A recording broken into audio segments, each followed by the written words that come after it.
Shauna and Jody here with Real Sisters, Real Talk. We're glad to have you joining us as we talk about growing in our faith with God. Hey, welcome to Real Sisters, Real Talk. I'm Shauna here with my sister Jody, and we're not messing around. We're going for the jugular today. Jody, I have a question for you about time management, and I feel like this one might be just a little bit convicting for both of us. Are you ready? I think I'm ready. Okay, here's the question. And this could come at you a lot of different angles, but I'm just wondering, how are you doing with stewarding your time? Are you being a good steward of your time? And when I say that, I'm sure there's an immediate thought. I think sometimes we can be a good steward of our time, or we can be a poor steward of our time, but just wasting time on things that are insignificant. But sometimes we are not a good steward of our time because we just pack everything in. Does that make sense? Sorry, I didn't hear that last part. Because we what? We just pack it all in. Like every hour, every half hour is accounted for. And sometimes for the sake of efficiency, but sometimes for the sake of the gospel. And it means that we're not actually living that out really well. Okay, I have a story I have to share with you. This is crazy. On Sunday, this is just a crazy time of the year. Can we just say that? I think this is general across the board. Summer seems to have a little bit more flex to it, but then you get into the fall season and things get crazy. So I recognized over the weekend, usually I get to connect with my son over the weekend and we have Sundays together, but there was some other things going on this week and I was like, I really miss my boy. So I reached out to him and I texted him. I was like, I really miss you. Do you think we could do lunch sometime? And he immediately responded. He was like, Mom, yes, of course. I would love to do lunch with you. When are you available? Uh-oh. I pull up my calendar and I'm like, just kidding. Like I'm literally not available to have lunch with my son until late October. Like actually November, let's be honest. That's crazy. And convicting. Right. I honestly, sister, I literally had something like that happen just a few weeks ago. I had said to somebody, we need to schedule a breakfast. Let's schedule breakfast. And she's like, great, let's do it. And I opened my calendar. I was like, oh, I am so sorry. I literally don't have a breakfast open. You know what? The other thing I've noticed, and I'm really trying to get better at this, but I will, with the right intentions, like, yes, I can meet with you. Somebody needs to process something out. Yes, we can schedule that. Let's do that. And I schedule things like, okay, and this is so convicting, but this morning I literally scheduled a meeting from 8 to 8:30, a separate meeting from 8:30 to 9:30, and a separate meeting from 9:30 to 11:30, which all was at the church. And then I had to drive home so we could record the podcast at noon. And I took a phone call as I was driving home, as I was setting up the last things for the podcast, and then transition to the podcast. That there is no way that is stewarding my time well. It's wild. Right? It's wild. We genuinely, you know what? And we try to pack everything in, is what I was going to say. You have this thing, Jodes, that has now become a part of my life where you talk about being kind to your future self. Do the thing that's kind to your future self. And one of the ways that I do this is I write notes to me in the future that I come up against on my calendar. So literally, I'm just going to read to you straight from my calendar what it says on October 1, which is this. And it actually, like I made it go October 1 through October 31. So the entire month, every single day, I'm greeted with this. Slow yourself down, Shauna. Things are going to get busy from now through January. Don't overcommit yourself. Prayerfully consider the opportunities before saying yes. Get extra sleep. Eat well. You're not superhuman, just human. You're not superhuman, just human. That is such a good word. Yes. Do you know? But apparently I need to push it back to September. Yeah. Seriously. It's a little late. This little future self note to myself is a little late because I'm already in it. But September is the craziest for you, Jones? The whole fall. Yeah. September, October, November, all the way into December, just it gets out of control. And I know that. And so this summer I was really intentional to try to work ahead. So I had in September I spoke twice in a row for our women's Bible study. And it's prepping a 30-minute teaching, and you have to record it in advance, and then you teach it on the week that you're teaching. You teach it twice, and there's all the things that go with that. And so 2 weeks in a row was kind of a lot. And then 2 weeks later, speaking at the retreat, at our women's retreat. And then I have another teaching opportunity in November. And so it's just, I knew what was coming on my calendar. And so I tried to get things done ahead of time. I tried to, the first talk was written very early, and then still, it's just, it all kind of, then we launched ministry. And so it just it spirals into this really busy thing. So I tried to work ahead. But one of the things I think that it's easy to do, and I love out of what you just said, out of what you wake up to, the little note to yourself when you open your calendar every day. Yeah. I think that sometimes we can think that because something is ministry, or because something is meeting a need for somebody, that's good. And so we need to say yes to that, no matter what our calendars look like. And that's not a good stewarding of our time, because just because there's a need, and just because it's a good need, doesn't mean that it has to be a yes from us. And that's hard for me. I struggle with that. Ooh, I had a friend challenge me. It was not my friend. Okay, let me back up. My husband's mentor was visiting us, and I love my husband's mentor because he calls my husband out on his stuff. So I love this guy.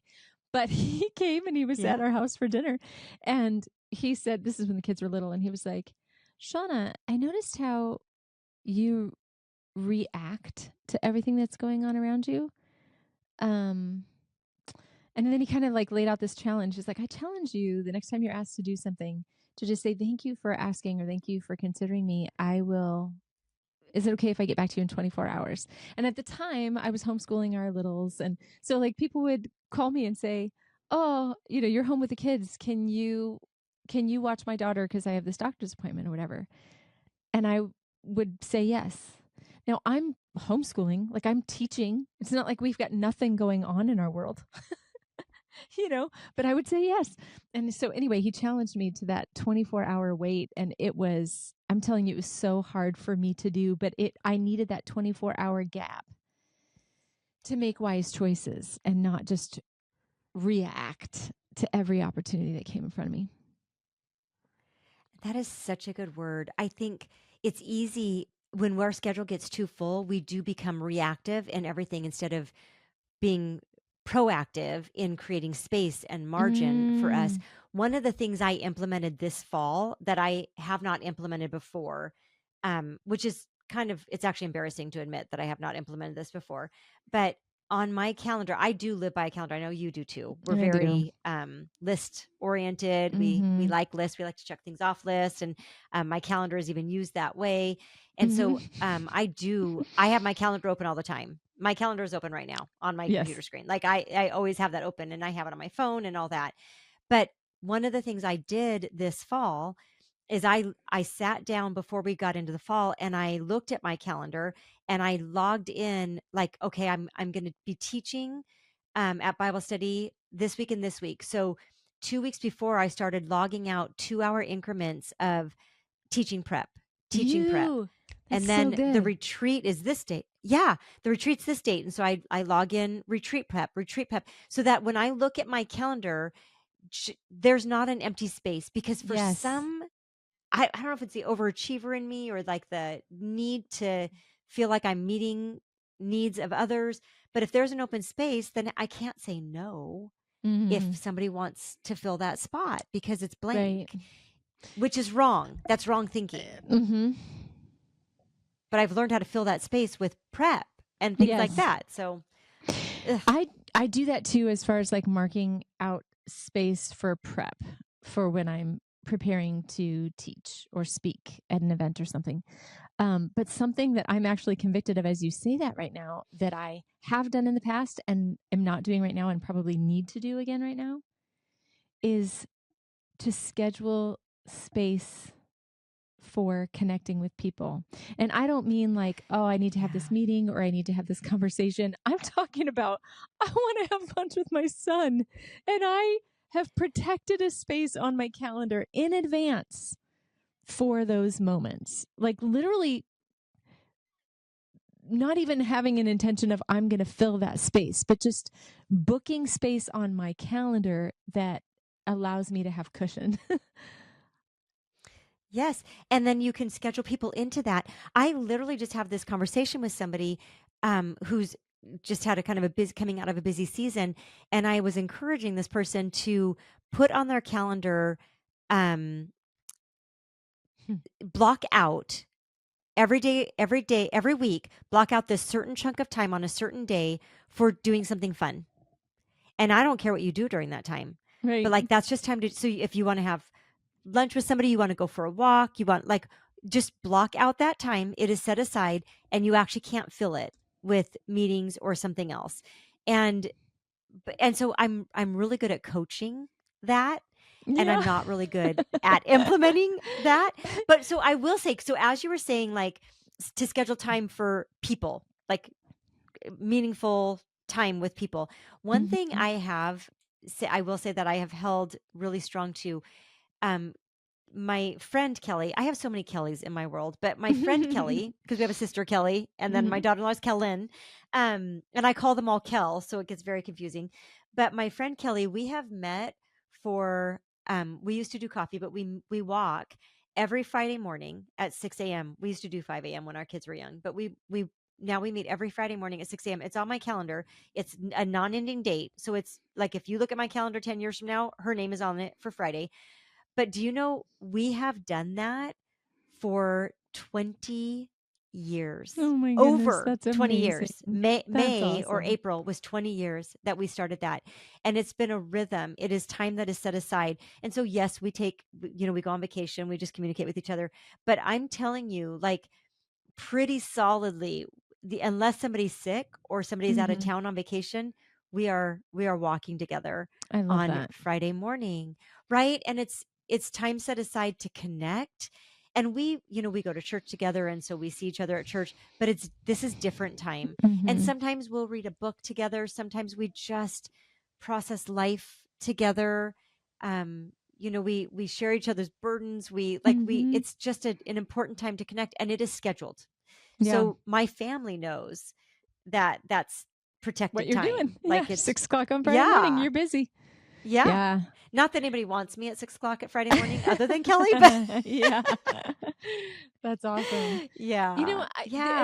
Another way that I schedule in, like I just came across this on my calendar, but there are weeks that for what I do, I'm in radio, and there are weeks that are like heavily intensive. Our fundraising weeks are like heavily intensive and my hours are longer, or like there's a music festival that takes place where I'm on air and I'm doing my regular job, but I'm also in the evenings up on the platform or, out meeting listeners at this thing. Anyway, the week after those, I schedule in like grace recovery blocks, if you will. So we've got one of these coming up for work, a very big intensive week. I'll be in Chicago for the week. And then the week after that, I have, after my work day ends, I just have on every single day blocked out recover. Just recover. You know what I mean? Just I'm not going to get my teeth cleaned. You know what I mean? There's not going to be doctor's appointments going on there. Like I just need, I need the space to recover. That is so good. I do that after like heavy, busy times as well. And sometimes it seems like that stretch can get really long of, just buckling down and getting her done. But I've like this year already, when I met with my boss, I'm like, okay, after the retreat, I'm going to take this day and I'm going to take this day. And those are going to be set aside, because there will be a stretch.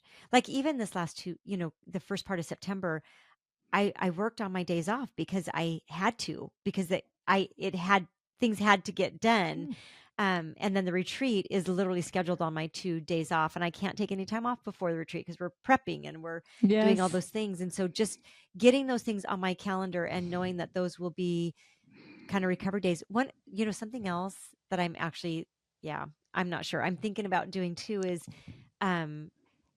somebody had said that they have somebody who cleans houses and she'll do it just like on a scheduled time. And so I thought I might just see if I can get her to come and help me the week before the retreat. Like the things that will create margin for me in a really crazy time. Like it's making those choices of scheduling things that actually allow space. Because one of the things I find when I've got myself scheduled so tight that even when I am in a conversation with somebody, I'm distracted because there's so many things on my calendar and I'm in your brain. Yes, it really is. Here's the thing. I used to have an hour-long commute to work, and I didn't complain much about that. I live in Michigan, and so when the weather was bad and the roads were bad, I might have some complaints about that, because it took me longer to get into work. But honestly, that was a really helpful time for my brain to calibrate to where I was heading. And now I just walk out that door. I work right here in this room, and I walk out that door, and there's like that's my commute, like from here, 10 steps from here to there. So it's that mental shift, right? From where I was to be present where I am in the way that I want to be. And I feel like we need to press into a different area here really quick, Jodes. Not that I'm trying to, we can jump right back to this, but I just think that for some people, being a good steward of your time, like it's not that they're over busy. It's not that there's so many things. It's, man, I'm just going to check social media for a minute, and then a minute turns into 20, and then 20 turns into 2 hours. Or I'm just going to watch Netflix, and it's hours of Netflix. Or, I don't know what it is for you, but there's a couple of different ways. There's 2 ends of the spectrum on being a good steward of your time. There's slothfulness, and then there's what we've been talking about. Just, I don't know. I see in Jesus's life, this is what I see when I look at his life. There were 3 relationships that were just a priority for him, and he made it happen. And I'm not busier than he was. So, and it's his relationship with the Father, his relationship with his brothers and sisters, and his relationships with others or the world. So I am convicted of that, even as I share it with you now. My time with the Lord, I love my time with the Lord. It's good. I'm feeling convicted specifically on my time with brothers and sisters in the Lord and my time with the world. Just specifically in relationship, I feel like that's an area where I need to do more investing right now, to be honest. And I would have that honestly same confession, because my time with the Lord, that is on my personal time, and that's set aside from studying to teach or things like that, but that is on a rhythm, and that is precious, and that's very protected. And I would agree with you, like to really invest in relationship with people and be present in that. It's a good challenge. I love that you brought that up. I was literally thinking the same thing as far as like stewarding our time in the context of, we can social media turns into an hour very quickly. It doesn't take much. I can't remember if it was a comedian or if it was a pastor. Maybe it was just a funny pastor who was telling a story about he was watching something on YouTube, and I'm going to totally butcher the story, but he was watching something on YouTube, and it showed this ad about the life of we'll say a manatee or something, and which then showed another video of what manatees need for sustaining their lives. And then it showed another video of like how water temperature is so important for manatees. And then he says 2 hours later, I knew how to raise a manatee, but I would never own a manatee. And it's like, think it's so easy to do that, right? Yeah. Like and the thing is, like, there's no, like, we can't even say, like, I learned great things. I learned things about a manatee, and Mm-hmm. what Has no relevance when to am I my going to life use that? whatsoever. Yeah. Right. But it's easy to do that. It's easy to lose ourselves in our phones instead of having our heads up and seeing people. And You know what? And I think oh, yeah. I'm sorry. I did not mean to cut you off, No, Jodes. you didn't. Go with your thought. That's how fast the brain works. Oh, shoot. And that's how fast I lose it. What was I going to say? This is real time. This is how it goes down. Okay. So the whole manatee thing and this is not going to, oh man, come on, thought, come back. You know, you've been there. Don't judge me. We've all been there. I don't know. It'll come back. If it's supposed to, it'll come back. Carry on with your great wisdom. No, I have no more great wisdom. I think that we need to be intentional with how we spend our time. And you know what, like, just like, for those of you who are joining us, I want you to hear us say, this is not Sean and I spouting wisdom at you. Like, this is us talking about what we're dealing with, right? And our own issues. And I want to do better at this, because relationship is far more important than doing and getting things done.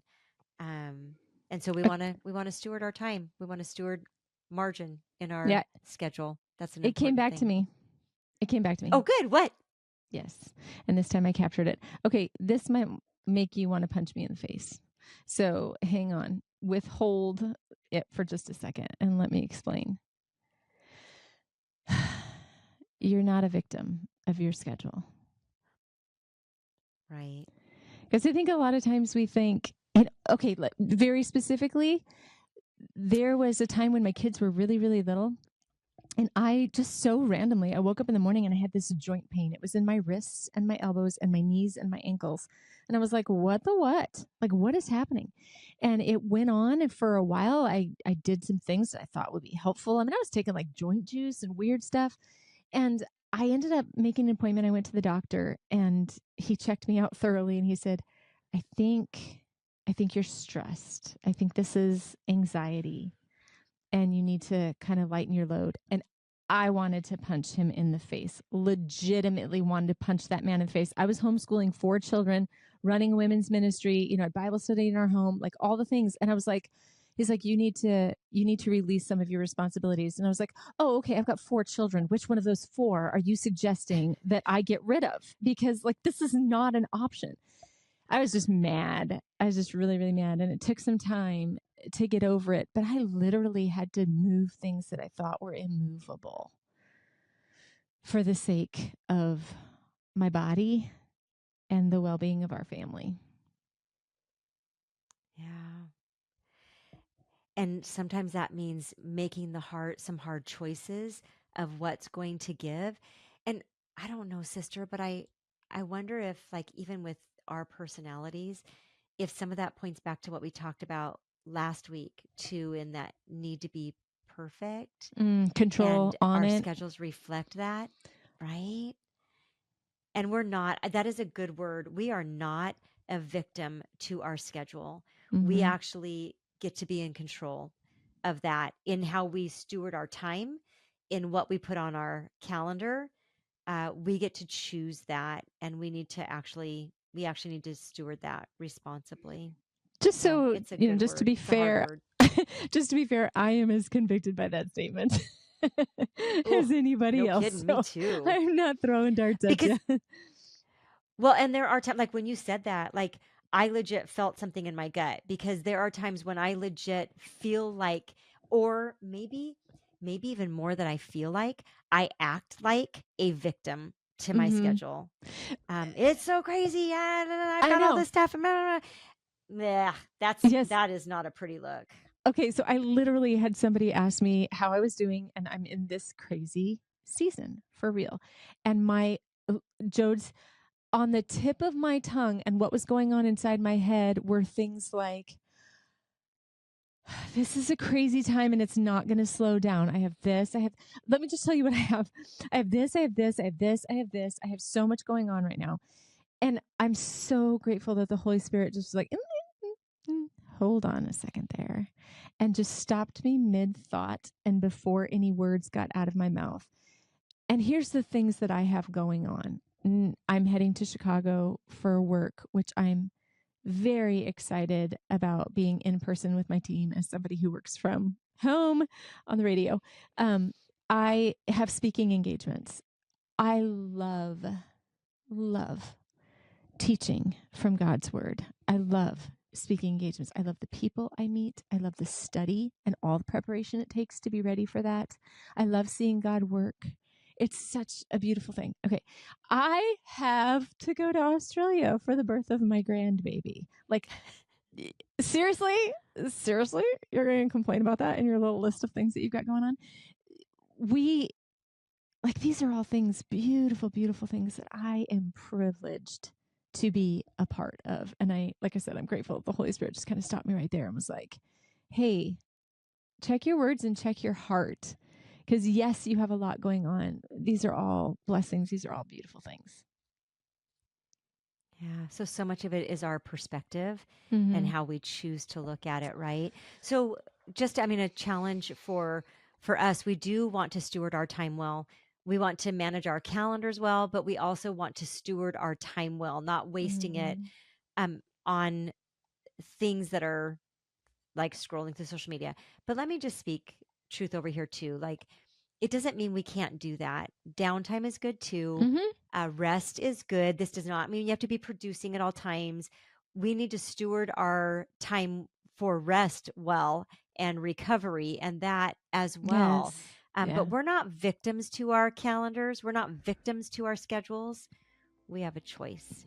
You have a choice. And Shauna and I are saying that to ourselves much louder than we're saying it to you. So yeah, we want to be good stewards. We're just grateful that you join us on this journey as Shauna and I are learning, because truly this is just a journey of us learning and growing, and we truly learn so much more than anybody else. So we're just grateful to have you listening in and join us. If you ever want to reach out to us, you can reach us on social media, Real Sisters Real Talk, or our webpage is jodyandshauna.com. We are so grateful that we serve a real God, and we want you to know He really loves you.